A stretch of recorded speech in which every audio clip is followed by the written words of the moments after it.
नमस्कार दोस्तों, आप सभी का स्वागत है एसएससी मल्टीपल मेकर के इस यूट्यूब चैनल पे। दोस्तों, किसी ने ठीक ही कहा है कि सफलता तब आपको मिलती है जब आपके सपने आपके बहाने से बड़े हो जाते हैं। दोस्तों, हमारा यह प्रयास है कि आप भी पाएं सरकारी नौकरी। इन्वायरमेंट का यह मास्टर वीडियो है, पर्यावरण का संपूर्ण महाभारत इस वीडियो में हम खेलेंगे। जब आपको संदेह हो कि हमारा सिलेक्शन नहीं हो सकता तो यह वीडियो आपके लिए बहुत ही कारगर साबित होगा। दोस्तों, चलिए शुरू करते हैं आज का वीडियो। और दोस्तों, आप सभी लोग अपने साथ कॉपी और कलम लेकर जरूर बैठिएगा, क्योंकि यहाँ पर हम 150 ऐसे प्रश्नों को रखे हैं जो कि सिलेक्टेड क्वेश्चन हैं और बहुत सारे परीक्षाओं में पूछे गए हैं। तो हम दोबारा नहीं कहेंगे। अगर आप अपनी पढ़ाई के लिए सीरियस हैं तो इस वीडियो को पूरा अंत तक जरूर देखिएगा। चलिए शुरू करते हैं। पहला क्वेश्चन है कि भारत में पर्यावरण संरक्षण अधिनियम कब पारित किया गया। ये मोस्ट इंपॉर्टेंट क्वेश्चन है दोस्तों, और कई बार पूछा गया है। तो आपका आंसर क्या होगा? 1986 में। सेकेंड नंबर क्वेश्चन देखते हैं कि विश्व पर्यावरण दिवस कब मनाया जाता है। तो आपका आंसर क्या होगा? आप सभी लोग जानते हैं कि ये क्वेश्चन मोस्ट सेलेक्टेड है और बहुत बार पूछा गया है। तो आपका आंसर क्या होगा? 5 जून को होगा। चलिए आगे बढ़ते हैं। थर्ड नंबर क्वेश्चन है कि भारत में सर्वप्रथम जैव विविधता अधिनियम कब पारित किया गया था। तो आपका आंसर होगा, अब की बार भी पूछा गया था यूपी टेट में। आपका आंसर क्या होगा? 2002 में। और बहुत सारे बच्चों ने गलती की थी ये क्वेश्चन में। चलिए आगे बढ़ते हैं। नेक्स्ट क्वेश्चन है कि जैव विविधता यानी बायोडायवर्सिटी का हिंदी क्या होता है? जैव विविधता शब्द का सर्वप्रथम प्रयोग कब और किसने किया? मोस्ट इंपॉर्टेंट क्वेश्चन है दोस्तों, इसे आप नोट कर लीजिएगा कि आपका आंसर क्या होगा? वेल्दर जे रोशन ने 1986 में इस शब्द का प्रयोग किया था सर्वप्रथम। दोस्तों, मोस्ट इंपॉर्टेंट क्वेश्चन है, कहना ना पड़े आप नोट करिएगा। अगला क्वेश्चन है कि राष्ट्रीय जैव विविधता प्राधिकरण का मुख्यालय भारत में कहाँ स्थित है। ये भी मोस्ट इंपॉर्टेंट क्वेश्चन है दोस्तों, और आप जानते हैं कि कई बार पूछा गया है। आपका आंसर क्या हो जाएगा? चेन्नई में स्थित है।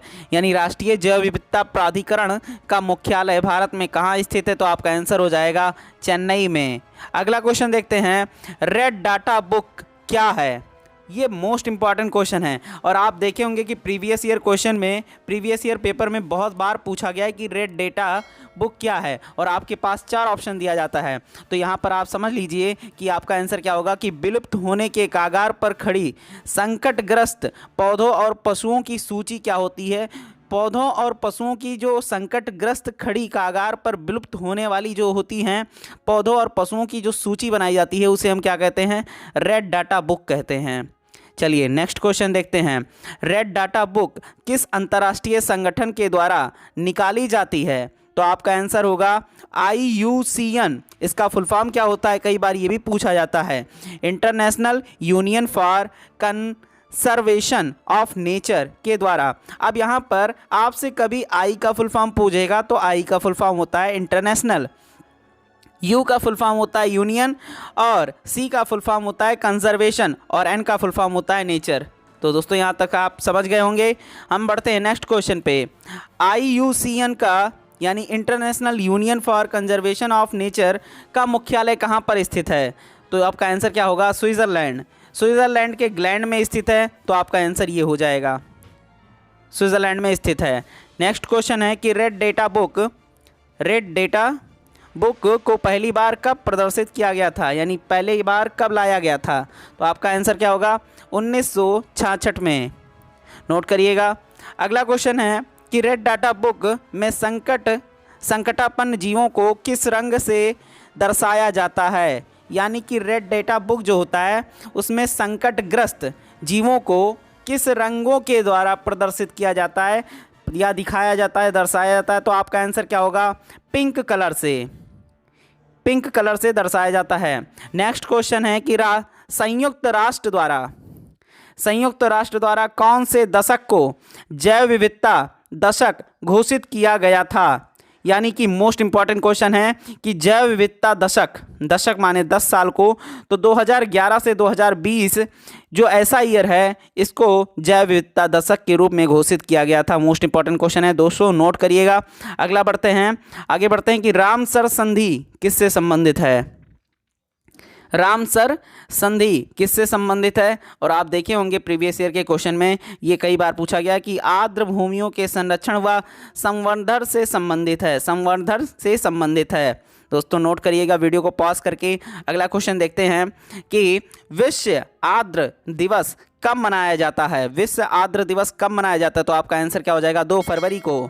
2 फरवरी को मनाया जाता है। ये मोस्ट इंपॉर्टेंट क्वेश्चन है, विश्व आर्द्र दिवस पर्यावरण की दृष्टि से मोस्ट इंपॉर्टेंट क्वेश्चन है दोस्तों, नोट करिएगा। अगला क्वेश्चन है कि विश्व जल दिवस, आप सभी लोग पानी पीते हैं लेकिन क्या मनाया जाता है? जल दिवस कब मनाया जाता है? तो आपका आंसर क्या होगा? 22 मार्च को। दोस्तों 22 मार्च को मनाया जाता है क्या विश्व जल दिवस, वर्ल्ड वाटर डे। अगला क्वेश्चन है विश्व पृथ्वी दिवस, जिस पर हम रहते हैं, चलते हैं, पीते हैं, खाते पीते हैं, है ना, तो पृथ्वी दिवस कब मनाया जाता है? तो आपका आंसर होगा 22 अप्रैल। देखिए यहाँ पर 22 जिसको हम पीते हैं 22 मार्च, जिस पर हम रहते हैं 22 अप्रैल, ऐसे आप याद करेंगे, एक दूसरे से को रिलेट करके याद करेंगे दोस्तों, सब याद हो जाएगा। लेकिन आप बोझ लेकर याद करेंगे तो कभी याद नहीं होगा। तो क्या करेंगे आप? दूसरे को एक दूसरे से संबंध करके, संबंध स्थापित करके याद करेंगे, सब कुछ याद होगा। याद क्या नहीं होता? मनुष्य के लिए कुछ भी संभव चीज़ ऐसा हो ही नहीं सकता कि असंभव हो। दोस्तों नेक्स्ट क्वेश्चन है कि विश्व जैव विविधता संरक्षण दिवस कब मनाया जाता है? 22 मई। देखो इस क्वेश्चन को हमने ऐसा रखा है 22 मार्च, 22 अप्रैल, 22 मई। अब यहाँ पर विश्व जैव विविधता संरक्षण दिवस कब मनाया जाता है? तो आपका आंसर होगा 22 मई। नोट करिएगा, 22 मार्च, 22 अप्रैल, 22 मई। अगला क्वेश्चन है, मोस्ट इंपॉर्टेंट क्वेश्चन है कि पर्यावरण दिवस कब मनाया जाता है? आपका आंसर क्या हो जाएगा? 5 जून। क्या हो जाएगा? 5 जून। सबसे ज़्यादा पूछा जाने वाला पर्यावरण का ये क्वेश्चन है कि 5 जून को क्या मनाया जाता है, लेकिन अब नहीं पूछा जाता है क्योंकि अब सभी बच्चे जागरूक हो गए हैं, क्योंकि ये पर्यावरण दिवस कब मनाया जाता है 5 जून, ये सभी लोग जानने लगे हैं अब। तो अब जो जानते हैं उस क्वेश्चन को कभी नहीं पूछा जाता। तो दोस्तों ये क्वेश्चन इंपॉर्टेंट है क्योंकि ये कभी कभी पूछा जाता है और पूछे जाने की संभावना यहाँ पर ज़्यादा बन जाती है, क्योंकि विश्व पर्यावरण संरक्षण दिवस कब मनाया जाता है? विश्व पर्यावरण संरक्षण दिवस कब मनाया जाता है दोस्तों बताइएगा।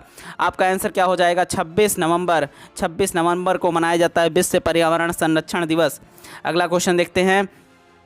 अगला क्वेश्चन है कि ओजोन दिवस कब मनाया जाता है? कई बार पूछा गया दोस्तों, इसको बताना ना पड़े, इसको आप नोट करेंगे VIMP।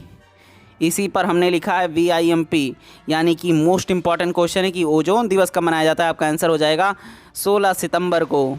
अगला क्वेश्चन है कि विश्व प्रवासी पक्षी दिवस कब मनाया जाता है? 8 मई को मनाया जाता है दोस्तों, 8 मई को। नोट करिएगा। अगला क्वेश्चन देखते हैं कि विश्व वन्य प्राणी दिवस कब मनाया जाता है? तो आपका आंसर हो जाएगा 6 अक्टूबर को। नोट करिएगा, 6 अक्टूबर। अगला क्वेश्चन है कि भारत में विश्व की कितनी प्रतिशत जैव विविधता है? तो आपको याद रखना होगा कि 7 से 8% क्या है। देखिए सप्ताह में 7 दिन होते हैं, हफ्ता में 8 दिन होते हैं। ये हफ्ता क्या होता है और सप्ताह क्या होता है? सप्ताह हिंदुओं के लिए इस्तेमाल किया जाता है और हफ्ता उर्दू में इस्तेमाल किया जाता है मुस्लिमों के लिए। तो 7 से 8 दिन ऐसे याद रखेंगे, एक दूसरे से को रिलेट करके याद करेंगे दोस्तों, सब कुछ याद हो जाएगा। लेकिन आप बोझ लेकर याद करेंगे कि ये भी पढ़ना है वो भी पढ़ना है, तो कभी भी याद नहीं होगा। एक दूसरे से संबंध स्थापित करिए कि ये कैसे याद होगा, वो कैसे याद होगा। तो आपको हम यहाँ पर ट्रिक भी बताएंगे कैसे याद करना है। अगला क्वेश्चन है कि राष्ट्रीय प्रवाल भित्ति अनुसंधान केंद्र कहाँ पर स्थित है? मोस्ट इंपॉर्टेंट क्वेश्चन है दोस्तों, यहाँ पर पोर्ट ब्लेयर में स्थित है। राष्ट्रीय प्रवाल भित्ति अनुसंधान केंद्र कहाँ पर स्थित है? पोर्ट ब्लेयर में। अगला क्वेश्चन है कि अंतर्राष्ट्रीय टाइगर दिवस कब मनाया जाता है? 29 जुलाई को। 29 जुलाई को मनाया जाता है अंतर्राष्ट्रीय टाइगर दिवस, बाघ दिवस। इकोलॉजी शब्द का सर्वप्रथम प्रयोग किसने किया? दोस्तों Ernest Haeckel. Most important question है, इस वीडियो का कई बार पूछा गया है कि आपका आंसर क्या होगा। अर्नेस्ट हैकेल ने सर्वप्रथम इकोलॉजी शब्द का प्रयोग किया था। ठीक है दोस्तों, इसे आप नोट कर लेंगे, कहना ना पड़े। अगला क्वेश्चन देखते हैं, इकोसिस्टम शब्द का सर्वप्रथम प्रयोग किसने किया? तो यहाँ पर इकोलॉजी अर्नेस्ट हैकेल, लेकिन इकोसिस्टम शब्द का सर्वप्रथम प्रयोग किसने किया? AG Tansley. यहाँ पर टांसले याद रखेंगे, वहाँ पर हैकेल याद रखेंगे। दोस्तों भूलिएगा नहीं एग्जाम के दौर में, क्योंकि एग्जाम फंसा देता है और फंसेंगे नहीं आप सभी लोग, क्योंकि यहाँ पर AG टांसले इकोसिस्टम और इकोलॉजी अर्नेस्ट हैकेल याद रखिएगा दोस्तों। और बायोस्फीयर अगला क्वेश्चन है कि बायोस्फीयर रिजर्व सर्वप्रथम शब्द का सर्वप्रथम प्रयोग किसने किया। आप इसे भी याद रखेंगे क्योंकि अब पूछा जाने लगा है इस टाइप का प्रश्न। अब वो 5 जून वाला नहीं पूछा जाता, लेकिन आप उसे भी ध्यान रखेंगे। बायोस्फीयर रिजर्व शब्द का सर्वप्रथम प्रयोग किसने किया, तो आपका आंसर हो जाएगा एडवर्ड सुयस ने। एडवर्ड सुयस ने। अगला क्वेश्चन देखते हैं कि भारत में प्रोजेक्ट टाइगर, ये अब की बार पूछा ही गया है टेट में। आप सभी लोग जानते हैं कि यूपी टेट में पूछा गया है कि भारत में प्रोजेक्ट टाइगर कब शुरू हुआ। आप बहुत सारे बच्चों ने गलत लगा के आया है कि यहाँ पर आपका आंसर क्या होगा 1973 में। चलिए आगे बढ़ते हैं। भारत का राष्ट्रीय जैविक उद्यान कहाँ पर स्थित है। आपका आंसर क्या होगा नई दिल्ली। नई दिल्ली के मुख्यमंत्री कौन है, अरविंद केजरीवाल। नोट करिएगा दोस्तों, मोस्ट इंपॉर्टेंट क्वेश्चन है। अगला क्वेश्चन देखते हैं। अगला क्वेश्चन है कि भारत का सर्वप्रथम राष्ट्रीय उद्यान कौन सा है। यानी भारत में सर्वप्रथम सबसे पहले जो राष्ट्रीय उद्यान हुआ था वो कौन सा है, कहाँ पर स्थित है और कब शुरू किया गया था। तो आपका यहाँ पर तीनों आंसर मिल जाएगा कि उस सर्वप्रथम राष्ट्रीय उद्यान का नाम है जिम कॉर्बेट राष्ट्रीय उद्यान, या उत्तराखंड में है, 1921 में बनाया गया था। अगला क्वेश्चन है राजीव गांधी नेशनल पार्क कहाँ पर स्थित है। कई बार पूछा गया है, जब यहाँ पर पर्यावरण से संबंधित है और मोस्ट इंपॉर्टेंट क्वेश्चन है कि राजीव गांधी नेशनल पार्क कहाँ पर स्थित है या अवस्थित है। तो आपका आंसर क्या हो जाएगा, कर्नाटक में स्थित है। अगला क्वेश्चन देखते हैं कि नागरहोल से प्रश्न बनता है, तो ये प्रश्न जरूर पूछा जाता है कि नागरहोल राष्ट्रीय पार्क यानी कर्नाटक में स्थित है, ये भी को अन्य किस नाम से जाना जाता है। इसको हम राजीव गांधी नेशनल पार्क के भी नाम से जानते हैं। तो आपका क्या हो जाएगा answer, Rajiv Gandhi national park. Nagarhole राष्ट्रीय पार्क को किस नाम से जाना जाता है, राजीव गांधी नेशनल पार्क। अगला क्वेश्चन देखते हैं, केरल में स्थित पेरियर अभयारण्य किसके लिए प्रसिद्ध है। तो केरल में जो पेरियर अभयारण्य है वह जंगली हाथियों के लिए प्रसिद्ध है। दोस्तों जंगली हाथियों के लिए कई बार पूछा गया है, पेरियर अभयारण्य किससे संबंधित है। तो आपका आंसर क्या हो जाएगा, जंगली हाथियों के लिए। दोस्तों वीडियो को पॉज करके आप सभी को नोट करेंगे सारे क्वेश्चन को, क्योंकि सारे ही क्वेश्चन सेलेक्टेड हैं।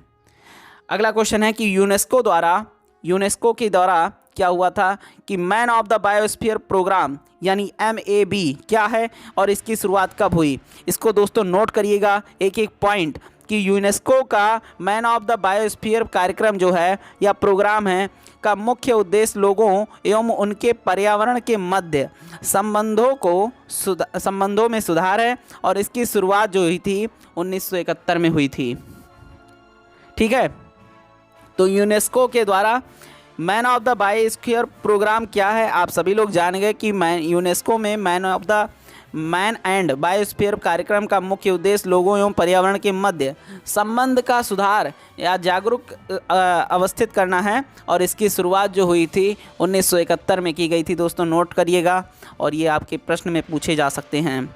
अगला क्वेश्चन है कि ग्रेट हिमालय राष्ट्रीय पार्क जिसे यूनेस्को ने विश्व धरोहर स्थल घोषित किया है कहाँ पर स्थित है।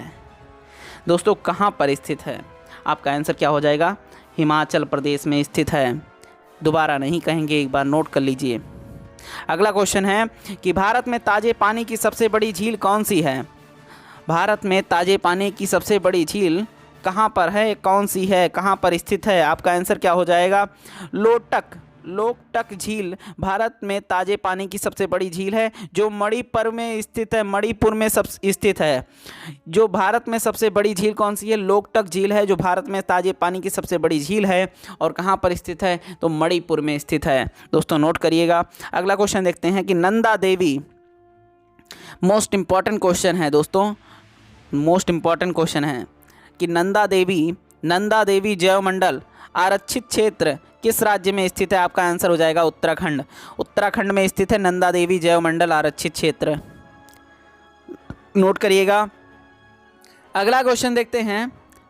जैसे दोस्तों हम मेहनत कर सकते हैं आपको पढ़ाने के लिए, वैसे आप मेहनत कर सकते हैं आप पढ़ने के लिए, क्योंकि आपको ही सरकारी नौकरी पाना है।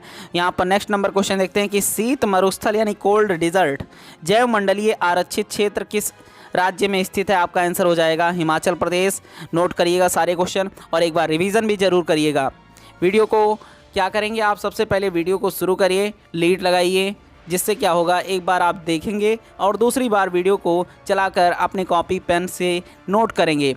इससे क्या होगा, 2 बार देखेंगे, आपके 30 से 40 मिनट में सारे ही क्वेश्चन सेलेक्टेड हैं और सारे ही दिमाग में बैठ जाएंगे। क्योंकि वीडियो देखने से आपके आँख भी काम करते हैं, आपके कान भी काम करते हैं और जो हम बताते हैं उसको आप ध्यान भी करते हैं।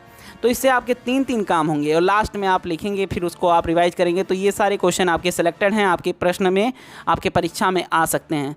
तो इस वजह से आपके लिए बहुत ही ज़रूरी है, कारगर साबित होगा। दोस्तों अगला क्वेश्चन देखते हैं कि भारत में हाथी परियोजना कब शुरू की गई थी। मोस्ट इंपॉर्टेंट क्वेश्चन है इन्वायरमेंट की दृष्टि से। इन्वायरमेंट परीक्षा में ये जरूर पूछा जा सकता है कि भारत में हाथी परियोजना कब शुरू की गई थी। आपका आंसर हो जाएगा 1992 में यह परियोजना शुरू की गई थी। अगला क्वेश्चन देखते हैं कि जंगली गधों का अभ्यारण्य भारत में कहाँ स्थित है। चलिए इसको एक बार पढ़ते हैं कि जंगली गधों का अभ्यारण्य गुजरात के राज्य में स्थित है, जो कच्छ के रण में स्थित है। तो जंगली गधों का अभ्यारण्य गुजरात राज्य के कच्छ के रण में स्थित है। लगभग 5000 वर्ग किलोमीटर में यह फैला भारत का सबसे बड़ा वन्य जीव अभ्यारण्य, जिसकी स्थापना 1972 में की गई थी। तो देखिए टाइगर परियोजना 1973, टाइगर परियोजना कब हुई थी, 1973। और उससे 1 साल पहले जंगली गधों का अभ्यारण्य है जो गुजरात के कच्छ में स्थित है, इसको आप याद रखेंगे 1972। एक दूसरे से कोरिलेट करके याद करेंगे दोस्तों तो याद हो जाएगा, बोझ बना के याद करेंगे तो याद नहीं होगा। एक बात जरूर ध्यान रखना। चलिए आगे बढ़ते हैं। नेक्स्ट क्वेश्चन है कि एक सींग वाला गैंडा भारत के किन राज्यों में पाया जाता है। आपका आंसर क्या हो जाएगा, पश्चिम बंगाल और असम में पाया जाता है। मोस्ट इंपॉर्टेंट क्वेश्चन है और कई बार पूछा गया, क्योंकि एक सींग वाले गैंडे की खासियत पूछी जाती है परीक्षा में। तो आप सभी याद रखेंगे कि पश्चिम बंगाल और असम में पाया जाता है। अगला क्वेश्चन देखते हैं कि गिर के शेरों को रखे जाने हेतु किस राष्ट्रीय पार्क अभ्यारण्य का चयन किया गया है। इसका आंसर पढ़ते हैं दोस्तों कि सयोपुर, यानी कि सयोपुर कहाँ पर है, मध्य प्रदेश जिले के पालपुर कूनो नामक वन्यजीव अभ्यारण्य के चयन एशियाई शेरों को पुनर्वृष्टि स्थल के रूप में किया गया है, यानी मध्य प्रदेश में चयन किया गया है इनको रखने के लिए। चलिए आगे बढ़ते हैं। रोइला राष्ट्रीय उद्यान किस राज्य में स्थित है। मोस्ट इंपॉर्टेंट क्वेश्चन है, हिमाचल प्रदेश में स्थित है। अगला क्वेश्चन देखते हैं कि मरुस्थल राष्ट्रीय उद्यान किसके लिए प्रसिद्ध है। तो राजस्थान में स्थित मरुस्थल राष्ट्रीय उद्यान भारतीय सारंग के लिए यहाँ पर प्रसिद्ध है। मोस्ट इंपॉर्टेंट क्वेश्चन है, नोट करिएगा। आगे बढ़ते हैं कि भारत में किस राज्य में सर्वाधिक संख्या में वन्यजीव अभ्यारण्य हैं, यानी कि भारत के ऐसे कौन सा राज्य है जहां पर सबसे ज़्यादा वन्य जीव अभ्यारण्य हैं। और ये कई बार पूछा गया है और आपको जानना भी चाहिए कि सबसे ज़्यादा वन्य जीव कहाँ रहते हैं, किस राज्य में रहते हैं। तो आपका आंसर क्या हो जाएगा, मध्य प्रदेश में रहते हैं। अगला क्वेश्चन है कि कौन सा राज्य साइबेरियन सारस के लिए आदर्श प्राकृतिक निवास है। साइबेरियन सारस के लिए आदर्श प्राकृतिक निवास है। तो आपका आंसर हो जाएगा राजस्थान, यानी राजाओं का स्थान। नोट करेंगे दोस्तों। अगला क्वेश्चन है कि भारत में स्थित कौन सा नेशनल पार्क विश्व का एकमात्र फ्लोटिंग नेशनल पार्क है।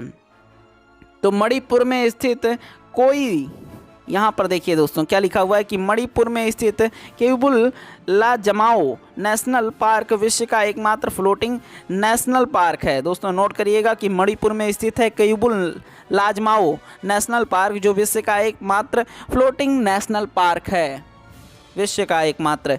तो इस यहाँ पर विश्व वाला भी देख लेते हैं कि विश्व की सबसे बड़ी प्रवाल भित्ति कौन सी है। अभी आप लोगों ने भारत के बारे में पढ़ा था कि भारत की सबसे बड़ी प्रवाल भित्ति कौन सी है, पिछले वीडियो में आप अभी 10-15 प्रश्न के पहले आपने देखा है। लेकिन यहाँ पर पूछा जा रहा है कि विश्व की सबसे बड़ी प्रवाल भित्ति कौन सी है। तो आपका आंसर हो जाएगा ऑस्ट्रेलिया में स्थित the great barrier reef. Australia में स्थित द ग्रेट बैरियर रीफ जो है विश्व की सबसे बड़ी प्रवाल भित्ति है। दोस्तों आगे बढ़ते हैं। ओजोन परत आप सभी लोग जानते हैं, अगर आप बारीकी से पढ़े होंगे इन्वायरमेंट को यहाँ पर, तो इस प्रश्न का जवाब आप सभी लोग जानते होंगे कि ओजोन परत कहाँ पाई जाती है। धरती पे तो पाया नहीं जाता, नदी में तो पाया नहीं जाता, तो पाया कहाँ जाता है, ओजोन परत कहाँ पाया जाता है। ओजोन परत पाया जाता है समताप मंडल, मंडल कितने होते हैं? 5 होते हैं। इसके लिए हम नेक्स्ट वीडियो में देखेंगे कि मंडल के बारे में। तो ओजोन परत जो होता है मंडल के समताप मंडल में पाया जाता है। ये निचले भाग से 15 से 35 किलोमीटर के बीच स्थित होता है। तो आप सभी लोग बता सकते हैं कि ओजोन मंडल कहाँ पाया जाता है? ओजोन मंडल या ओजोन परत कहाँ पाया जाता है? समताप मंडल में पाया जाता है। कितने से कितने किलोमीटर के बीच? तो 15 से 35 किलोमीटर के बीच। अगला क्वेश्चन देखते हैं कि वायुमंडल कई प्रकार की गैसों का मिश्रण से बना है। पृथ्वी के नज़दीक वायुमंडल में मुख्यतः कौन सी गैस पाई जाती है? आप सभी लोगों को यह प्रश्न जानना भी चाहिए। कैसे जानेंगे? देखिए, वायुमंडल में कई प्रकार के गैसों का मिश्रण से बना होता है। पृथ्वी के नज़दीक वायुमंडल में मुख्यतः कौन सी गैस पाई जाती है? तो आपका आंसर क्या हो जाएगा कि पृथ्वी के नज़दीक वायुमंडल में मुख्यतः नाइट्रोजन गैस पाई जाती है। सबसे ज़्यादा अगर किस गैस की मात्रा पाई जाती है वायुमंडल में? तो आपका आंसर हो जाएगा नाइट्रोजन। चलिए आगे बढ़ते हैं कि उत्तराखंड में मनाए जाने वाला हरेला, मोस्ट इंपॉर्टेंट क्वेश्चन है, हरेला खरेला, चलिए आगे बढ़ेला। उत्तराखंड में मनाया जाने वाला हरेला पर्व किससे संबंधित है? तो आपका आंसर हो जाएगा पौधारोपण से। पौधारोपण जो होता है, पौधारोपण वहाँ का एक पर्व होता है जो हरेला के नाम से मनाया जाता है दोस्तों। कहाँ पर? उत्तराखंड में। नोट करिएगा। अगला क्वेश्चन है कि खाद्य श्रृंखला यानी फूड चेन में मानव है, मानव का क्या उपयोग है या मानव वहाँ पर क्या करता है जो खाद्य श्रृंखला बनता है? तो चलिए इसके आंसर को पढ़ते हैं कि खाद्य श्रृंखला फूड चेन में मानव क्या है। तो खाद्य श्रृंखला यानी फूड चेन में मानव प्राथमिक एवं द्वितीयक उपभोक्ता दोनों का होता है, क्योंकि वह शाकाहारी व मांसाहारी दोनों रूप से खाद्य ग्रहण कर सकता है। तो जो मनुष्य होता है वो शाकाहारी भी हो सकता है और मांसाहारी भी हो सकता है ना। तो इस वजह से वह प्राथमिक एवं द्वितीयक उपभोक्ता के रूप में आता है खाद्य श्रृंखला में। तो दोस्तों नोट करिएगा, दो भिन्न समुदायों के बीच संक्रांति क्षेत्र क्या कहलाता है? ये आपका आंसर होगा। क्वेश्चन है, मतलब क्वेश्चन है कि दो भिन्न संप्रदायों के बीच संक्रांति क्षेत्र क्या कहलाता है? आपका आंसर हो जाएगा इकोटोना, इकोटोन। इकोटोन क्या कहते हैं? इकोटोन को हम कहते हैं दो भिन्न संप्रदायों के बीच संक्रांति क्षेत्र को कहते हैं इकोटोन। अगला क्वेश्चन देखते हैं कि कौन सा वृक्ष, मोस्ट इंपॉर्टेंट क्वेश्चन है, आतंकवादी किसको कहते हैं, है ना। तो आपका आंसर क्या होगा कि कौन सा वृक्ष पारिस्थितिकी आतंकवादी माना जाता है, यानी पारिस्थितिकी का आतंकवादी वृक्ष माना जाता है। यहाँ पर देखिएगा कि आपका यूकेलिप्टस, ये एक मोस्ट इंपॉर्टेंट क्वेश्चन है।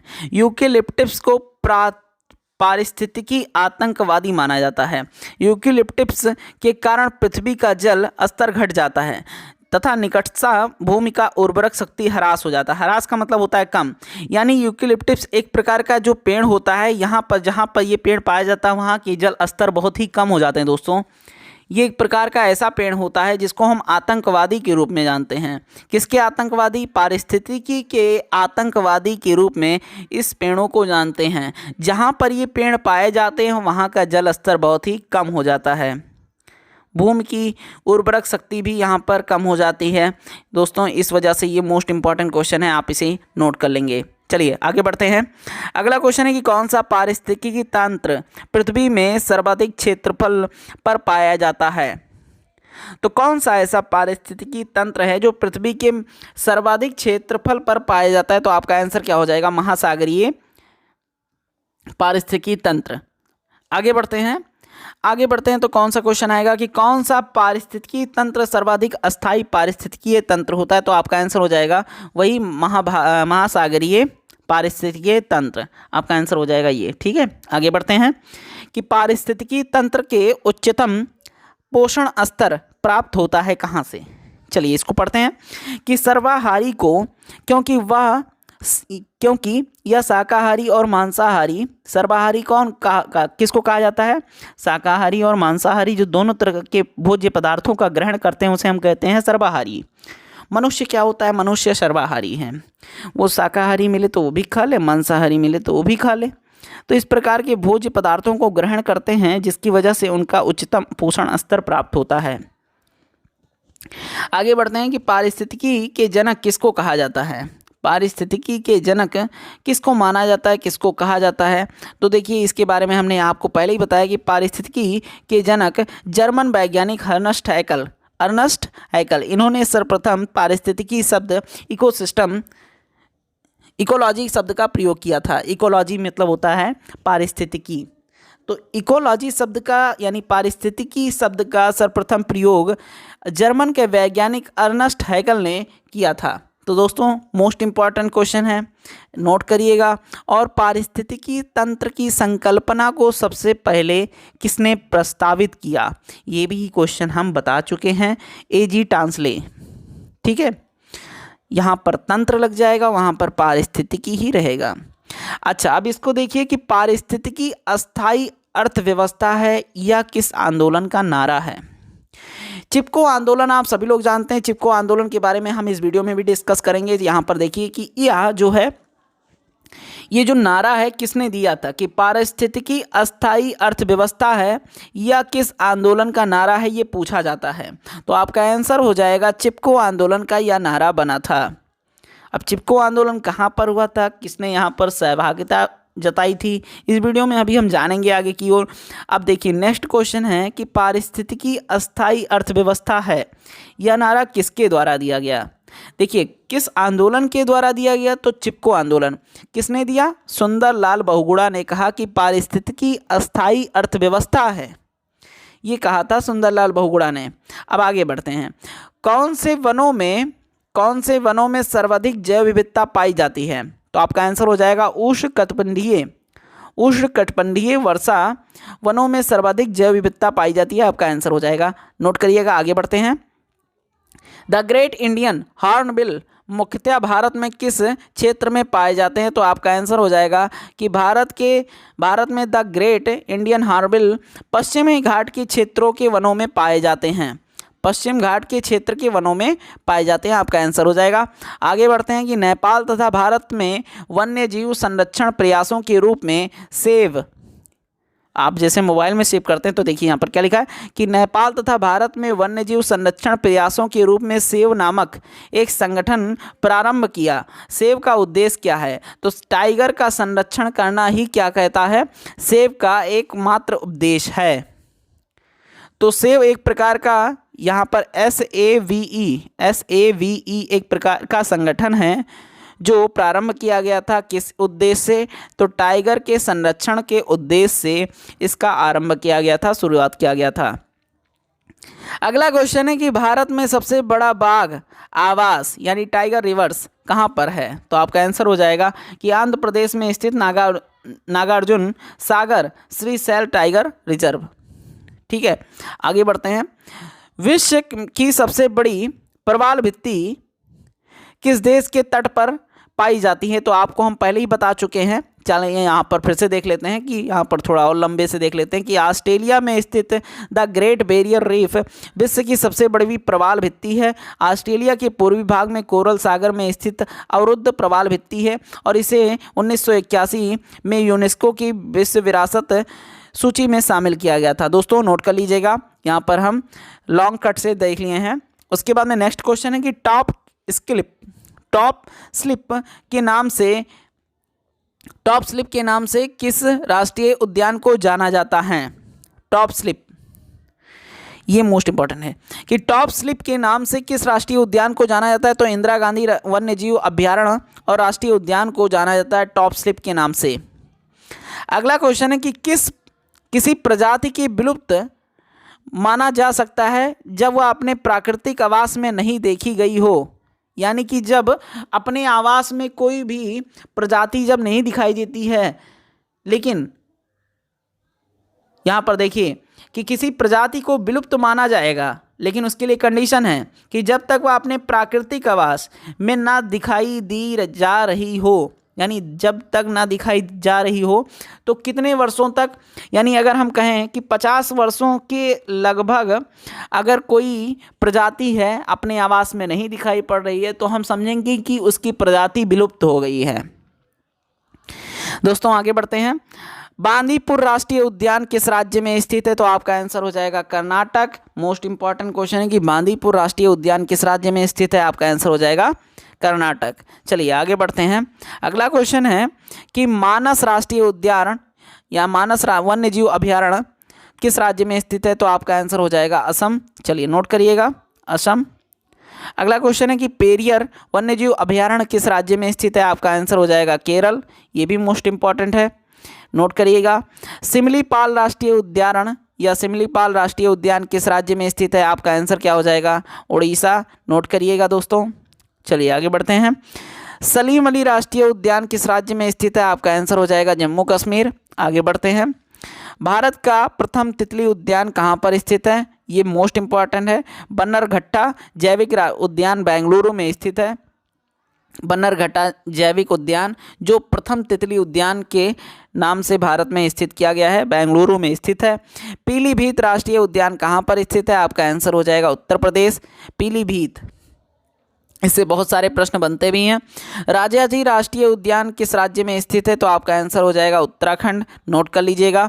अगला क्वेश्चन है नागरहोल राष्ट्रीय उद्यान कहाँ पर स्थित है? आप सभी लोग जानते हैं कि नागरहोल को हम राजीव गांधी राष्ट्रीय उद्यान के नाम से जानते हैं।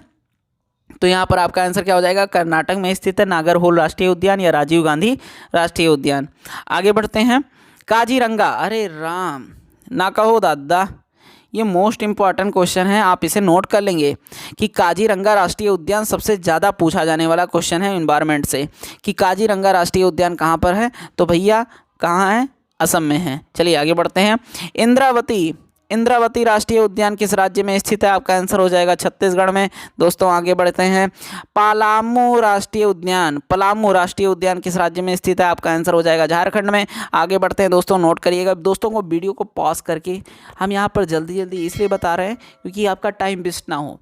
हमें जो बताना है उसको हम शॉर्ट में बताकर आपके लिए ख़त्म कर दें और आप उसे नोट कर लीजिए। 2-3 बार वीडियो को देख लीजिए। आपके सारे क्वेश्चन सेलेक्टेड हैं, आपके यहीं से प्रश्न बन जाएंगे, है ना। तो यहाँ पर आपको हम ज़्यादा देर तक फंसाएंगे नहीं, जल्दी जल्दी बता के ख़त्म करें। अब आपका नेक्स्ट नंबर क्वेश्चन है कि कौन सा बाघ आरक्षित क्षेत्र 2 राज्यों में स्थित है? तो पेच बाघ आरक्षित क्षेत्र विस्तार मध्य प्रदेश और महाराष्ट्र में स्थित है। तो पेच बाघ आरक्षित क्षेत्र कहाँ पर है? विस्तार है। वो कहाँ? तो 2 राज्यों में स्थित है, पहला यहाँ पर, पहला दूसरा यहाँ पे, मध्य प्रदेश और महाराष्ट्र। अगला क्वेश्चन है कि काजीरंगा राष्ट्रीय उद्यान किसके लिए जाना जाता है? बहुत ही मोस्ट इंपॉर्टेंट क्वेश्चन है भैया, नोट कर लो। ये बहुत बार पूछा गया है, दोबारा ना कहें, है ना। दोबारा ना कहें मतलब क्या कहें, अब इसको कहने की ज़रूरत भी नहीं है। मोस्ट इंपॉर्टेंट क्वेश्चन है। एक सींग वाले गैंडे के लिए काजीरंगा राष्ट्रीय उद्यान क्या है? फेमस है। तो काजीरंगा राष्ट्रीय उद्यान किस लिए फेमस है? एक सींग वाले गैंडे के लिए, गैंडा स्वामी। इसको नोट करिए। गर्म पानी अभ्यारण्य किस राज्य में स्थित है? आपका आंसर हो जाएगा असम। असम के लोग गर्म भी होते हैं, बहुत बढ़िया से याद कर लेना। और अगला है नाम दफ़ा। एक बार दफ़ा हो जाओ तो फिर यहाँ पर ये हो जाएगा याद कि नाम दफ़ा अभ्यारण्य किस राज्य में स्थित है? आपका आंसर हो जाएगा अरुणाचल प्रदेश। आगे बढ़ते हैं दोस्तों। अगला क्वेश्चन है कि बुक्सा बाघ परियोजना भारत के किस राज्य में स्थित है? आप सभी लोग जानते हैं पश्चिम बंगाल। ममता बनर्जी दीदी जी के नाम से चलता रहता है बुक्सा बाघ परियोजना। भारत के किस राज्य में स्थित है? आपका आंसर हो जाएगा पश्चिम बंगाल। आगे बढ़ते हैं। भरतपुर पक्षी विहार राष्ट्रीय उद्यान किस राज्य में स्थित है? आपका आंसर क्या हो जाएगा? राजस्थान, राजाओं का स्थान। अगला क्वेश्चन है दाचीगाम राष्ट्रीय पार्क किस राज्य में स्थित है? आपका आंसर क्या हो जाएगा भैया? हो जाएगा जम्मू कश्मीर, याद कर लीजिएगा। और दम्पा टाइगर रिजर्व किस राज्य में स्थित है? दम्पा टाइगर रिजर्व किस राज्य में स्थित है? आपका आंसर हो जाएगा मिजोरम। आगे बढ़ते हैं। संजय गांधी या संजय राष्ट्रीय उद्यान किस राज्य में स्थित है? आपका आंसर क्या हो जाएगा? मध्य प्रदेश में स्थित है। चलिए आगे बढ़ते हैं। हरिके आर्द्रभूमि किस राज्य में स्थित है? हरिके यहाँ पर हो जाएगा पंजाब में। आगे बढ़ते हैं। कंगेर घाटी राष्ट्रीय पार्क कहाँ पर स्थित है? तो आपका आंसर क्या होगा? छत्तीसगढ़। क्या हो जाएगा? छत्तीसगढ़। आगे बढ़ते हैं। कौन सा राष्ट्रीय उद्यान सफ़ेद बाघों के लिए प्रसिद्ध है? सफ़ेद बाघों के लिए, तो आपका आंसर क्या होगा? मध्य प्रदेश के शहडोल जिले में स्थित बांधवगढ़ राष्ट्रीय उद्यान क्या होता है? वो सफ़ेद बाघों के लिए प्रसिद्ध है। तो आपका आंसर क्या होगा? मध्य प्रदेश के शहडोल जिले में स्थित है एक प्रकार का राष्ट्रीय उद्यान जिसे हम बांधवगढ़ राष्ट्रीय उद्यान के नाम से जानते हैं और यह सफ़ेद बाघों के लिए प्रसिद्ध है। दोस्तों नोट करिएगा। और वर्तमान के भारत में कितने टाइगर रिजर्व स्थित हैं? तो आपका आंसर क्या हो जाएगा? 50। अगला क्वेश्चन है कि वर्तमान में भारत में बायोस्फीयर रिजर्व की संख्या कितनी है? तो आपका आंसर क्या हो जाएगा? 18। नोट करिएगा। आगे बढ़ते हैं कि वर्तमान में भारत के कितने स्थल यूनेस्को की वर्ल्ड हेरिटेज साइट में स्थित है? तो अब टोटल हो गए हैं 44, लगभग 44, लेकिन यहाँ पर 36 दिया गया, ये रॉन्ग आंसर है। चलिए आगे बढ़ते हैं। वर्तमान में भारत में कितने राष्ट्रीय उद्यान हैं? तो आपका आंसर हो जाएगा 103। चलिए आगे बढ़ते हैं। वर्तमान में भारत में हाथी रिजर्व की संख्या कितनी है? 32। आपका आंसर हो जाएगा 32। आगे बढ़ते हैं। वर्तमान में भारत में कितनी रामसर वेटलैंड साइट है? तो आपका आंसर हो जाएगा 26। आगे बढ़ते हैं। चिनार वन्यजीव विहार किस राज्य में स्थित है? आपका आंसर हो जाएगा केरल। आपका आंसर हो जाएगा केरल। आगे बढ़ते हैं। वन विहार राष्ट्रीय उद्यान कहाँ स्थित है? तो आपका आंसर हो जाएगा मध्य प्रदेश के भोपाल में। वन विहार राष्ट्रीय उद्यान मोस्ट इंपॉर्टेंट है दोस्तों, नोट करिएगा, याद कर लीजिएगा परीक्षा से जाने से पहले, है ना, कि वन विहार राष्ट्रीय उद्यान कहाँ पर स्थित है? तो आपका आंसर हो जाएगा मध्य प्रदेश के भोपाल में। अगला क्वेश्चन है कि भारत का राष्ट्रीय गाड़ी आ गई है। चलिए आपके लिए तो वीडियो हम बनाएंगे ही। तो भारत का राष्ट्रीय सामुद्रिक पार्क कहाँ पर स्थित है? तो आपका हो जाएगा कच्छ की खाड़ी में। कच्छ की खाड़ी में। जब आपके लिए हम इतना मेहनत कर सकते हैं तो आप क्यों नहीं मेहनत कर सकते हैं? क्योंकि आपको तो सिलेक्शन लेना ही लेना है ना, चाहे गाड़ी है चाहे घोड़ा है, हमें तो पढ़ाना ही पढ़ाना है। तो काजीरंगा राष्ट्रीय उद्यान किसके लिए प्रसिद्ध है? एक सींग वाले गैंडे के लिए, आपको पहले बता चुके हैं। चलिए आगे बढ़ते हैं। राजीव गांधी राष्ट्रीय उद्यान पार्क कहाँ पर स्थित है? तो आपका आंसर हो जाएगा राजस्थान में। राजीव गांधी राष्ट्रीय उद्यान कहाँ पर स्थित है? तो राजस्थान में स्थित है। और रणथंभौर राष्ट्रीय उद्यान के नाम से परिवर्तित करके किसे रखा गया है? रणथंभौर राष्ट्रीय उद्यान का नाम परिवर्तित करके रखा गया है राजीव गांधी राष्ट्रीय उद्यान। तो पहले रणथंभौर था, अभी भी पूछा जाता है कि रणथंभौर राष्ट्रीय उद्यान कहाँ पर स्थित है? तो राजस्थान। या राजीव गांधी राष्ट्रीय उद्यान कहाँ पर स्थित है? तो राजस्थान। फूलों की घाटी मोस्ट इंपॉर्टेंट क्वेश्चन है दोस्तों, कि फूलों की घाटी कहाँ पर स्थित? तो आपका आंसर हो जाएगा उत्तराखंड में। और सलीम अली राष्ट्रीय उद्यान आप सभी लोग जानते हैं कि जम्मू कश्मीर के श्रीनगर में स्थित है, इसको पहले भी बता चुके हैं।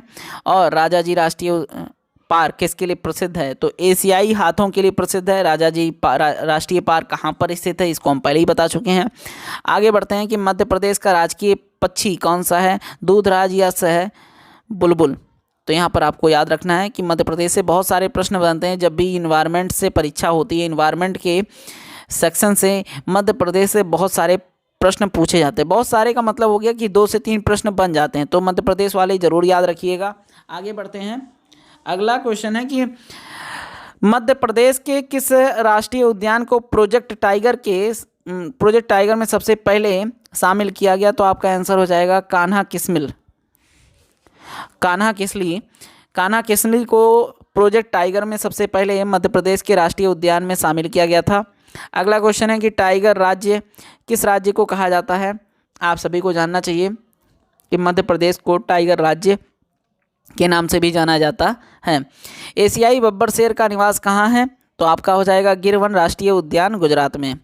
गिरवन राष्ट्रीय उद्यान गुजरात में एशियाई बब्बर शेरों का निवास माना जाता है। तो एशियाई बब्बर शेर कहाँ पाए जाते हैं? गिर राष्ट्रीय उद्यान में। ये कहाँ है? गुजरात में है। चलिए आगे बढ़ते हैं कि भारत के किस क्षेत्र में भारत के किस क्षेत्र को सह्याद्री कहा जाता है? तो आपका आंसर हो जाएगा पश्चिमी घाट को कहा जाता है। चलिए नेक्स्ट क्वेश्चन है कि जैव विविधता की दृष्टि से भारत का सबसे धनी स्थल कौन सा है? तो आपका आंसर हो जाएगा पश्चिमी घाट। अगला क्वेश्चन देखते हैं। अगला क्वेश्चन है कि पूर्वी घाट और पश्चिमी घाट का मिलन स्थल, मोस्ट इंपॉर्टेंट क्वेश्चन है कि पूर्वी घाट और पश्चिमी घाट का मिलन स्थल कहाँ है?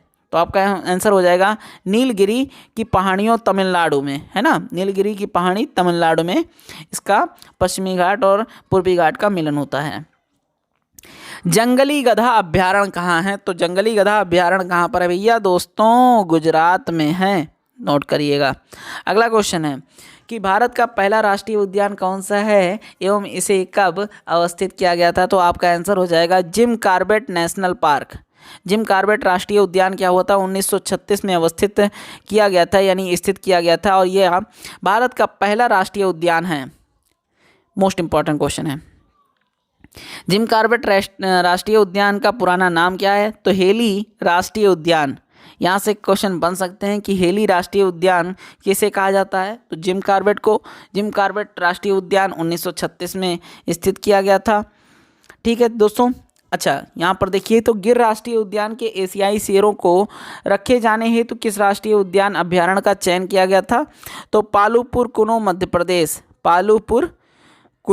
प्रदेश में स्थित किया गया था।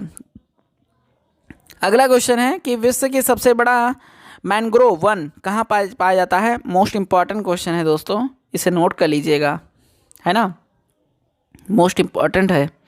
कैसे कि विश्व का सबसे बड़ा मैंग्रोव वन, तो भारत के पश्चिम बंगाल में स्थित सुंदरवन में मैंग्रोव वन पाया जाता है, जो विश्व का सबसे बड़ा वन है। अगला क्वेश्चन है कि भारत में सर्वाधिक मैंग्रोव वनस्पति यानी ज्वारीय वन कहाँ पाई जाती है? तो आपका आंसर क्या हो जाएगा? सुंदरवन के पश्चिम बंगाल में पाया जाता है। दोस्तों नोट करिएगा। अगला क्वेश्चन है कि गंगा डेल्टा की मैंग्रोव वनों को क्या कहा जाता है? तो आपका हो जाएगा सुंदरवन, है ना, सुंदरवन। आगे बढ़ते हैं कि सुंदरी वृक्ष किस प्रकार की वनस्पति है? तो आपका आंसर हो जाएगा मैंग्रोव वनस्पति। आगे बढ़ते हैं कि भारत में वर्षा वन कहाँ पाए जाते हैं? तो आपका आंसर हो जाएगा उत्तरी पूर्वी हिमालय और पश्चिमी घाट में। नोट करिएगा। अगला क्वेश्चन है कि क्रिकेट बैट के लिए विलो कहाँ से प्राप्त होता है? तो आपका आंसर हो जाएगा विलो नामक की लकड़ी से क्रिकेट बैट बनाए जाते हैं। क्रिकेट के बैट बनाए जाते हैं, या लकड़ी शंकुवृक्ष नाम के वन से प्राप्त होते हैं। मोस्ट इंपॉर्टेंट क्वेश्चन है और आपको जानना भी चाहिए। उपयुक्त पारिस्थितिकी संतुलन बनाए रखने के लिए कुल क्षेत्रफल के कितने प्रतिशत पर वन आवश्यक है? यानी कि पृथ्वी के कितने क्षेत्र पर वन को होना जरूरी है जिससे पारिस्थितिकी संतुलन बनाए रखा जा सके? तो आपका आंसर हो जाएगा 33% वन तो बहुत ही ज़रूरी है। ठीक है, चलिए आगे बढ़ते हैं। चिपको आंदोलन उत्तराखंड के किस जिले से प्रारंभ हुआ? तो आपका आंसर हो जाएगा चमोली से चिपको आंदोलन उत्तराखंड के जिले में आरंभ हुआ था। आगे बढ़ते हैं। नंदा देवी जीवमंडल किस राज्य में स्थित है? तो आपका आंसर हो जाएगा उत्तराखंड। आगे बढ़ते हैं कि भारत का प्रथम तितली उद्यान कहाँ पर स्थित है? आप सभी लोग जान गए, बन्नरघट्टा जैविक उद्यान बेंगलुरु में स्थित है। अगला क्वेश्चन है कि माजुली द्वीप संसार का सबसे बड़ा नदी द्वीप है जो कि किस राज्य में स्थित है? तो आपका आंसर हो जाएगा असम की ब्रह्मपुत्र नदी पर। अगला क्वेश्चन देखते हैं। मौन घाटी यानी साइलेंट वैली बहुत बार पूछा गया दोस्तों, और आप इसे नोट कर लीजिएगा कि मौन घाटी यानी साइलेंट वैली एक ही लिख कर आता है, मौन घाटी लिख के आएगा, ये साइलेंट वैली किस राज्य में स्थित है? तो आपका आंसर हो जाएगा केरल में। अगला क्वेश्चन है कि दाची ग्राम अभ्यारण्य किसके लिए प्रसिद्ध है? तो जम्मू कश्मीर में स्थित जाची ग्राम अभ्यारण्य एकमात्र अभ्यारण्य है जहाँ कश्मीरी महामृग हंगुल पाया जाता है। तो ये हंगुल पाया जाता है या महामृग कहाँ पाया जाता है? तो आप सभी लोग जान जाएंगे कि दाची ग्राम अभ्यारण्य में पाया जाता है। कहाँ पर स्थित है? तो जम्मू कश्मीर में स्थित है। अगला क्वेश्चन है, अब ज़्यादा क्वेश्चन नहीं बचा है, यहाँ पर देखेंगे कि भारत में समुद्री गाय किस बायोस्फीयर रिजर्व में पाई जाती है? तो आपका आंसर हो जाएगा भारत की समुद्री गाय मन्नार की खाड़ी बायोस्फीयर रिजर्व में पाई जाती है। तो मन्नार की खाड़ी बायोस्फीयर रिजर्व में पाई जाती हैं, मन्नार की खाड़ी, आप इसे ध्यान रखेंगे। और अगला क्वेश्चन है कि पर्यावरण मंत्रालय द्वारा जारी किए गए Indian state of forest report 2015 के अनुसार भारत की पूरी भौगोलिक क्षेत्र का कितना प्रतिशत क्षेत्र वनों से आच्छादित है? तो 24.16%, लेकिन होना कितना चाहिए? 33%। आप इसे नोट कर लेंगे, 24.16।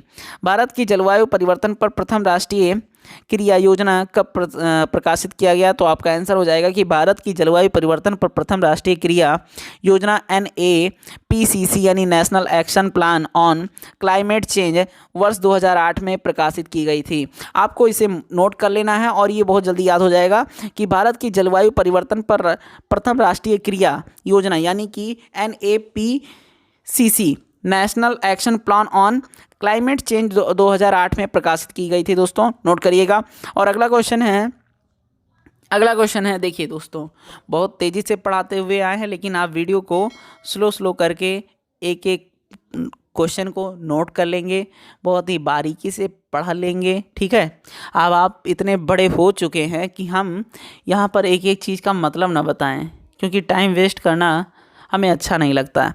अगला क्वेश्चन है यहाँ पर कि विश्व का सबसे बड़ा कार्बन उत्सर्जन देश कौन सा है। विश्व का सबसे बड़ा कार्बन उत्सर्जन देश कौन सा है? तो विश्व का सबसे बड़ा कार्बन उत्सर्जन देश कौन सा है? चीन है, जिसकी वैश्विक कार्बन उत्सर्जन 28% की हिस्सेदारी है। यानी वो अपने खुद ही 28% क्या करता है, कार्बन का उत्सर्जन करता है। United nation framework convention of climate change यानी कि UNFCCC एक अंतर्राष्ट्रीय संधि है, और इसका गठन कब हुआ? तो यहाँ पर आपका आंसर हो जाएगा, इसका गठन कब हुआ? रियो डी जेनेरियो में 1992 में संयुक्त राष्ट्र संघ के पर्यावरण विकास सम्मेलन में इसका गठन किया गया था। तो टोटल हो जाएगा कुल मिला के आंसर आपका रियो डी जेनेरियो में 1992 में किया गया था इसका गठन। अगला क्वेश्चन है कि पहला पृथ्वी सम्मेलन कहाँ हुआ? पहला पृथ्वी सम्मेलन हुआ था रियो डी जेनेरियो में 1992 में। दोस्तों नोट करिएगा, मोस्ट इंपॉर्टेंट क्वेश्चन है। और डाप्सन इकाई का उपयोग कहाँ पर किया जाता है? तो ओजोन परत की मोटाई को नापने के लिए डाप्सन इकाई का प्रयोग किया जाता है। मोस्ट इंपॉर्टेंट क्वेश्चन है, ठीक है भैया। तो डाप्सन इकाई का उपयोग किया जाता है ओजोन परत की मोटाई को नापने के लिए। मोटाई कम होगी तो पराबैंगनी किरणें हमारे ऊपर आएंगी और बहुत सारे प्रकार की रोगों से हम ग्रसित हो जाएंगे। तो यहाँ पर अगला क्वेश्चन है कि विश्व के ग्रीन हाउस गैसों में भारत का अधिभाग कितना है? तो विश्व के ग्रीन हाउस गैसों में भारत का अधिभाग कितना है? तो आपका आंसर हो जाएगा 5% का अधिभाग है। और अगला क्वेश्चन है कि कार्बन क्रेडिट की संकल्पना किस सम्मेलन में उपजी? तो आपका आंसर हो जाएगा कार्बन क्रेडिट की संकल्पना क्योटो प्रोटोकॉल यानी कि 1997 में उद्भूत हुई। अगला क्वेश्चन है कि कौन सी गैसें ग्रीन हाउस प्रभाव के लिए उत्तरदायी है? तो आपका आंसर हो जाएगा carbon dioxide, methane, nitrous oxide और जलवाष्प क्लोरोफ्लोरोकार्बन। जो ग्रीन हाउस प्रभाव होता है उसमें सबसे ज़्यादा क्लोरोफ्लोरोकार्बन उत्तरदायी होता है, उसके बाद में बहुत सारे गैस तो ही हैं। ग्लोबल वार्मिंग के लिए सर्वाधिक उत्तरदायी गैस कौन सी है? तो आपका आंसर हो जाएगा कार्बन डाइऑक्साइड। अगला क्वेश्चन है कि जुगाली करने वाले पशु किस ग्रीन हाउस गैस के उत्पन्न करते हैं? तो आपका आंसर हो जाएगा मीथेन। अगला क्वेश्चन है कि ग्रीन हाउस गैसों की संकल्पना किसने दी? आए हाय, मोस्ट इंपॉर्टेंट क्वेश्चन है कि ग्रीन हाउस गैसों की संकल्पना किसने दी? तो आपका आंसर हो जाएगा जोसेफ फोरियर ने। अगला क्वेश्चन है कि कौन सा राज्य भारत का प्रथम कार्बन मुक्त राज्य बना? तो आपका आंसर हो जाएगा हिमाचल प्रदेश। अगला क्वेश्चन है क्योटो प्रोटोकॉल क्या है? मोस्ट इंपॉर्टेंट क्वेश्चन है, और इसके बाद में 2-3 प्रश्न और रह गए हैं दोस्तों, आराम से देख लीजिए और सारे ही क्वेश्चन सेलेक्टेड हैं आपके लिए, तो एक एक क्वेश्चन को जरूर देखिएगा। क्योटो प्रोटोकॉल क्या है? बहुत बार पूछा गया है, आप सभी लोग जानते हैं। तो यह ग्लोबल वार्मिंग को कम करने के उपाय करने के लिए विभिन्न देशों के बीच एक करार हुआ है जो क्योटो प्रोटोकॉल के नाम से जाना जाता है। तो क्योटो प्रोटोकॉल क्या है? या ग्लोबल वार्मिंग को कम करने के लिए विभिन्न देशों के बीच एक सहसंबंध स्थापित करने के लिए सम्मेलन होता है, उसे क्योटो प्रोटोकॉल कहते हैं।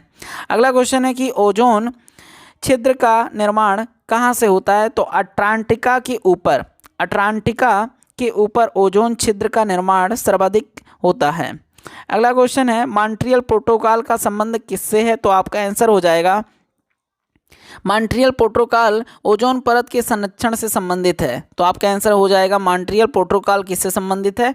तो मॉन्ट्रियल प्रोटोकॉल ओजोन परत के संरक्षण से संबंधित है, यानी उसको संरक्षण प्रदान करने के लिए मॉन्ट्रियल प्रोटोकॉल का संबंध दिखाया जाता है। यहाँ पे कौन सा वर्णक वनस्पति को पराबैंगनी किरणों के दुष्प्रभाव से बचाता है? तो आपका आंसर हो जाएगा कैरोटीनाइड, आपका आंसर हो जाएगा। उसके बाद में UNEP इसका फुल फॉर्म क्या होता है और यहाँ ये किसका मुख्यालय, यहाँ पर मुख्यालय कहाँ पर है, बहुत बार पूछा गया है। तो यू का मतलब होता है यूनाइटेड, एन का मतलब होता है नेशन, ई का मतलब होता है एनवायरनमेंट और पी का मतलब होता है प्रोग्राम, यानी united nation environment program UNEP का मुख्यालय कहाँ पर है, तो आपका आंसर हो जाएगा नैरोबी केन्या, नैरोबी केन्या में स्थित है इसका मुख्यालय।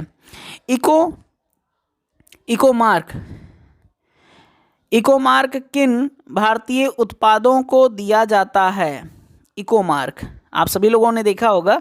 तो इकोमार्क उन भारतीय उत्पादों को दिया जाता है जो पर्यावरण के प्रति मैत्रीपूर्ण होते हैं। दोस्तों, मैत्रीपूर्ण का मतलब हुआ कि वो पर्यावरण में दूषित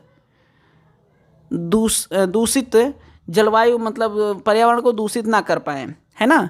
तो आप सभी लोगों ने होलोग्राम देखा होगा, यहाँ पर इकोमार्क देखा होगा, उसके किसी भी प्रोडक्ट के पीछे बना रहता है और वो क्या करता है कि पर्यावरण को नुकसान नहीं पहुंचाता है। तो इकोमार्क उन्हीं उत्पादों को दिया जाता है जो पर्यावरण के प्रति मैत्रीपूर्ण यानी मित्रता से व्यवहार करते हैं।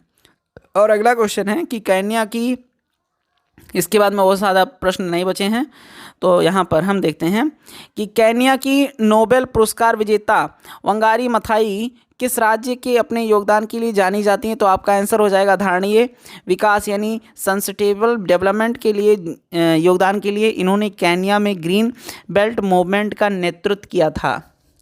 नोट करिएगा और समझ लीजिएगा। EPA का पूरा नाम क्या होता है, तो EPA का पूरा नाम होता है एनवायरमेंटल प्रोटेक्शन एजेंसी। यह पर्यावरण संरक्षण का जागरूकता अभियान से संबंधित है और यह अमेरिका का एक संगठन है। नोट करिएगा, बहुत ही शॉर्ट फॉर्म में यहाँ पर हम समझा दे रहे हैं। अंतर्राष्ट्रीय अम्ल वर्षा सूचना केंद्र कहाँ पर स्थापित किया गया है, तो आपका आंसर हो जाएगा ओस्लो में। अगला क्वेश्चन है कि मेघा पाटेकर कौन है, तो ये कौन है, इसको भी देख लीजिए। नर्मदा बचाओ आंदोलन से संबंधित मेघा पाटेकर पर्यावरणविद एवं सामाजिक कार्यकर्ता हैं, कई बार पूछा जा चुका है। राष्ट्रीय पर्यावरण शोध राष्ट्रीय पर्यावरण शोध संस्थान कहाँ पर स्थित है। अच्छा, यहाँ इतनी देर तक हम बोल रहे हैं, इसी वजह से हमारी जीभ लड़बड़ा गई, तो आप लोग अदरवाइज़ मत लीजिएगा। आप लोग अपने पढ़ाई पर ध्यान रखिए और क्वेश्चन इंपॉर्टेंट है, इसे नोट करिएगा। तो राष्ट्रीय पर्यावरण शोध संस्थान कहाँ पर स्थित है, तो आपका आंसर हो जाएगा नागपुर, महाराष्ट्र। ग्रीन पीस क्या है, तो आपका आंसर क्या होगा, पर्यावरण समर्थकों का एक अंतर्राष्ट्रीय संगठन है ग्रीन पीस, ठीक है, नोट कर लीजिएगा। और ग्लोबल 500 पुरस्कार किससे संबंधित है, तो पर्यावरण प्रतिरक्षा से संबंधित है दोस्तों, इसे भी आप नोट कर लेंगे। अगला क्वेश्चन देखते हैं, ISO 14001 क्या है, तो एक अंतर्राष्ट्रीय प्रमाणन है, या एक अंतर्राष्ट्रीय प्रमाणन है जो प्रदूषण नियंत्रण प्रणाली स्थापित करने वाली औद्योगिक इकाइयों को दिया जाता है। अगला क्वेश्चन देख लेते हैं कि अगला क्वेश्चन है कि राजीव गांधी वन्यजीव संरक्षण पुरस्कार दिया जाता है। तो देखिए यहाँ पर दोस्तों क्या है कि भारत सरकार के पर्यावरण एवं वन्य मंत्रालय द्वारा राजीव गांधी वन्यजीव संरक्षण पुरस्कार की शुरुआत 1998 में की गई थी। यह पुरस्कार वन्यजीव संरक्षण एवं अनुसंधान के क्षेत्र में उल्लेखनीय कार्य करने वाले अधिकारियों को, फील्ड वर्करों को प्रदान किया जाता है। नोट करिएगा दोस्तों। और अगला क्वेश्चन है कि ओजोन परत के संरक्षण का अंतर्राष्ट्रीय दिवस यानी ओजोन दिवस कब मनाया जाता है, ओजोन परत दिवस, तो आपका आंसर पहले भी बता चुके हैं, 16 सितंबर को मनाया जाता है। अगला क्वेश्चन है कि हरित विकास यानी ग्रीन डेवलपमेंट पुस्तक के लेखक कौन है, तो आपका आंसर हो जाएगा WM एडम्स। अगला क्वेश्चन देख लेते हैं, हरा सूचांक यानी ग्रीन इंडेक्स किसके द्वारा विकसित किया गया है, तो विश्व बैंक के द्वारा यह विकसित किया गया है। और राष्ट्रीय वन अनुसंधान संस्थान कहाँ पर स्थित है, तो आपका आंसर हो जाएगा देहरादून। दोस्तों मोस्ट इम्पॉर्टेंट क्वेश्चन है, नोट कर लीजिएगा। और भारतीय वानस्पतिक सर्वेक्षण यानी बॉटनिकल सर्वे ऑफ इंडिया का मुख्यालय कहाँ पर स्थित है, तो आपका आंसर हो जाएगा कोलकाता में। और अगला क्वेश्चन है कि भोपाल गैस त्रासदी में किस गैस का रिसाव हुआ था, तो आपका आंसर हो जाएगा मिथाइल आइसोनेट। ये कई बार पूछा गया है दोस्तों, नोट कर लीजिएगा। वीडियो को आधा छोड़ के ना जाइए, बस ज़्यादा समय नहीं, और 3-4 प्रश्न 5 और हैं, इसको भी देख लीजिए। तो भोपाल गैस त्रासदी में किस गैस का रिसाव हुआ था जिससे बहुत सारे लोगों की मौत हुई थी? तो आपका आंसर हो जाएगा मिथाइल आइसोनेट। और वातावरण में क्लोरोफ्लोरोकार्बन उत्सर्जन पर प्रतिबंध लगाने संबंधी प्रथम प्रोटोकॉल कहाँ बना था? तो आपका आंसर हो जाएगा मॉन्ट्रियल कनाडा में बना था। और अगला क्वेश्चन है कि पारिस्थितिकी विज्ञान केंद्र कहाँ पर स्थित है? तो आपका आंसर हो जाएगा बेंगलुरु में। और अगला क्वेश्चन है कि सलीम अली कौन है? तो सलीम अली एक हैं जो सलीम अली के नाम से एक राष्ट्रीय उद्यान भी बनाया गया, जम्मू कश्मीर में स्थित है। सलीम अली कौन है? तो एक विख्यात पक्षी विज्ञान है। ठीक है, सलीम अली कौन है? सलीम अली एक विख्यात पक्षी विज्ञान है। 5 जून को विश्व पर्यावरण दिवस सबसे पहले किस वर्ष मनाया गया? तो आपका आंसर हो जाएगा 1973 में। 5 जून को विश्व पर्यावरण सबसे पहले मनाया गया था 1973 में। और अब भारत में वन महोत्सव दिवस कब मनाया जाता है? तो आपका आंसर हो जाएगा कि वन या महोत्सव जुलाई के प्रथम सप्ताह यानी 1 जुलाई से 7 जुलाई तक मनाया जाता है। 1 जुलाई से 7 जुलाई तक वन महोत्सव मनाया जाता है। और जुलाई 1950 में अधिक पेड़ लगाओ, जुलाई 1950 की बात है जब अधिक पेड़ लगाओ अभियान का उद्घाटन किसने किया था दोस्तों? तो KM मुंशी ने किया था। अगला क्वेश्चन है कि किस संयुक्त राष्ट्र सम्मेलन को पृथ्वी शिखर सम्मेलन के नाम से दिया गया या नाम दिया गया? तो पर्यावरण विकास पर 1992 में संयुक्त राष्ट्र सम्मेलन को इसका नाम दिया गया था। अगला क्वेश्चन है कि भारत में कभी कभी हरित मंत्रालय कहाँ जाने वाला मंत्रालय किसे कहा जाता है? तो पर्यावरण एवं वन मंत्रालय को हरित मंत्रालय के नाम से भी जाना जाता है। अगला क्वेश्चन है कि ग्रीन मफलर किससे संबंधित है? मोस्ट इम्पॉर्टेंट क्वेश्चन है। ग्रीन मफलर संबंधित है ध्वनि प्रदूषण से। अगला क्वेश्चन है कि भारत की सबसे बड़ी सिंचाई नहर का नाम क्या है? तो आपका आंसर हो जाएगा इंदिरा गांधी नहर, राजस्थान में स्थित है, जो कि भारत की सबसे बड़ी सिंचाई नहर है। अगला क्वेश्चन है कि भारत में वन्यजीव संरक्षण अधिनियम किस वर्ष लागू हुआ था? आप सभी लोग जानते हैं 1972 में लागू हुआ था, इसे नोट कर लेंगे। अगला क्वेश्चन है कि भारत में पर्यावरण संरक्षण अधिनियम वर्ष कब लागू हुआ था? तो 1986। ये भी यूपी टेट सीटेट में बहुत बार पूछा गया है, इवन अब सुपर टेट में भी पूछा जा सकता है। और अगला क्वेश्चन है कि भारत में जैव विविधता अधिनियम कब लागू किया गया था? तो आपका आंसर हो जाएगा 2002। और इसमें बहुत सारी गलतियां भी की हैं आप लोग। और मीठे पानी के कप्सलर, अब ज़्यादा क्वेश्चन नहीं बचा है। मीठे पानी की कल्पसर परियोजना कहाँ पर स्थित है? तो यह परियोजना गुजरात के खंबात की खाड़ी में स्थित है, खंबात की खाड़ी में, नोट करिएगा। और भारतीय वन सेवा की स्थापना कब की गई? तो आपका आंसर हो जाएगा 1 जुलाई 1966 को। और अगला क्वेश्चन है कि जल की कठोरता को दूर करने की प्रक्रिया को कहा जाता है? जल की कठोरता को दूर करने की प्रक्रिया को कहा जाता है तो जल का मृदीकरण कहा जाता है। और समुद्री जल को किस प्रक्रिया से शुद्ध किया जा सकता है? तो आसवन विधि से दोस्तों आपका आंसर क्या हो जाएगा?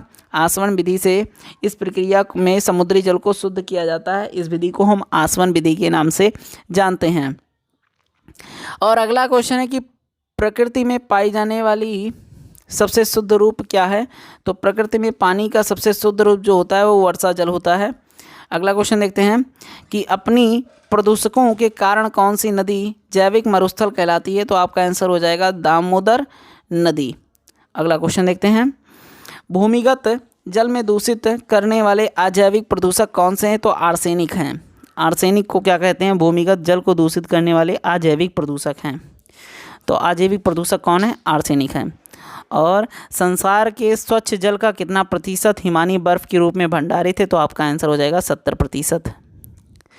अगला क्वेश्चन है कि धूम कोहरा का कारण क्या है? तो आपका आंसर हो जाएगा कि वायुमंडल में प्रदूषण तत्वों के प्रकाश रासायनिक ऑक्सीकरण द्वारा निर्मित उत्पादकों की तीव्र जमाव क्या कहलाता है? धूम कोहरा हो जाता है।